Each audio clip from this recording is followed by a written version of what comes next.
Club বিশ্বকাপে Lionel মেসির inter মিয়ামির স্বপ্নভঙ্গ হল এক নির্মম বাস্তবতায়।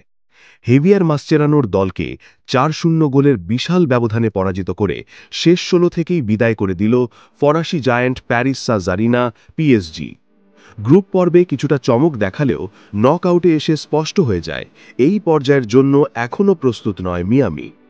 খেলার শুরুতেই বিপর্যয়ের সূচনা।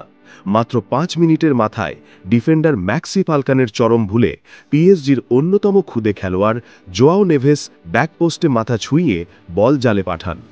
গোল হজম করার পর থেকেই যেন মিয়ামি দিশেহারা হয়ে পড়ে। পুরো ম্যাচ জুড়েই পিএসজি একতরফা আধিপত্য দেখিয়েছে। বাঁ পাশে খবিচা কভারাৎসকেলিয়া বারবার ত্রাস সৃষ্টি করছিলেন, আর মাঝমাঠে ভিতিনহা ও নেভেসের যুগলবন্দি দারুণভাবে নিয়ন্ত্রণে রেখেছিল খেলার ছন্দ। পিএসজির দ্বিতীয় গোলটিও আসে নেভেসের পা থেকে। এবার ভুল করেন মিয়ামির অভিজ্ঞ মিডফিল্ডার সেরহিও বুস্কেটস। নিজেদের বক্সের ঠিক সামনে বল হারিয়ে বসেন তিনি, আর ফরাসি ক্লাবটির ৫টি নিখুঁত টাচের পর বল চলে যায় নেভেসের কাছে, যিনি তা ঠান্ডা মাথায় ফাঁকা জালে পাঠান। এর কিছুক্ষণ পরেই আত্মঘাতী গোল করেন টমাস অ্যাভিলেস।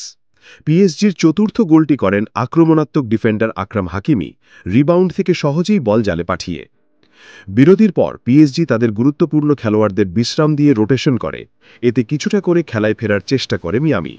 লিওনেল মেসি কয়েকটি আক্রমণে সক্রিয় ছিলেন এবং একবার জিয়ানলুইজি দোনারুমাকে একটি দুর্দান্ত সেভ করতে বাধ্য করেন। তবে সামগ্রিকভাবে তারা ছিলেন নিঃসহায় ও নিস্তেজ। এই পরাজয়ের জন্য এককভাবে কাউকে দোষ দেওয়া সম্ভব নয়।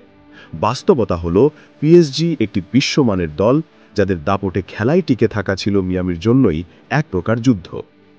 অবশেষে ইন্টার মিয়ামির ক্লাব বিশ্বকাপ যাত্রা থেমে গেল অপ্রত্যাশিত এক পরিণতিতে।